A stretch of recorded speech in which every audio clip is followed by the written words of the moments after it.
Hey, this is Best for Me, and I'm Shayla. I'm here bringing this podcast to validate narcissist abuse survivors. The narcissist in my life is my mother, so I know what you're going through. Some people may not believe what you're going through with the narcissist because, to outsiders, the narcissist is usually a likable person, and the things narcissists do to their loved ones can seem unbelievable. This is why we are talking about it, validating each other, sharing our pain, letting people know narcissist abuse is real. December is Narcissist Abuse Awareness Month, and I want to talk about my book, You're Not My Mother, You're a Narcissist. I finally, after more than 40 years, get to tell my story.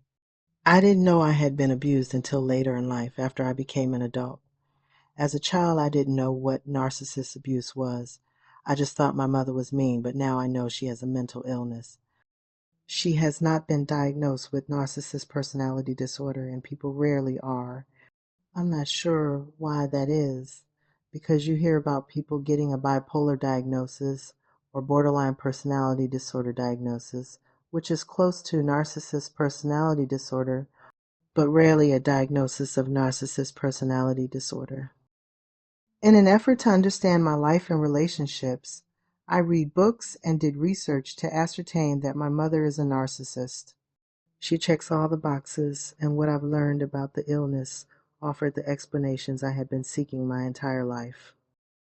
Once I gained understanding, I was able to accept the things I learned about myself. One of the things I learned is that I was abused as a child, and because my abuser was my mother, I felt I was supposed to honor her no matter how she treated me because that was my mother. I was taught this by society telling us that you only get one mother or nothing is more important than family. I also learned this from the Bible telling us to honor and obey our mother and father to live long on the earth. These beliefs kept me locked into a cycle of abuse, so I prayed about it, and with me believing God loves me and that He knows I was hurting, I believe I received His answer to my prayer. The answer came 3 days after my prayer, and I believed it. I wanted to know if God would be pleased with me if I turned away from my family and disassociated with Him. After receiving my answer, I knew I would go no contact, and that is when I was able to start healing from the beast we know as the narcissist. My healing has allowed me to complete my book, and it is available now on Kindle, Apple Books, Barnes& Noble, and several other ebook reading devices. For Narcissist Abuse Awareness Month, the book is being discounted, so go and get it while you can, pay less, and thank you to anyone out there who has already purchased the book. Thank you for listening to my story.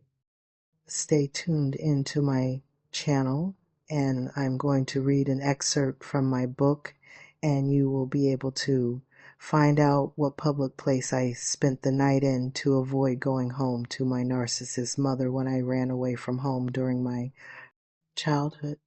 This is Best for Me, and I'm Shayla. Make sure you have your best day being you.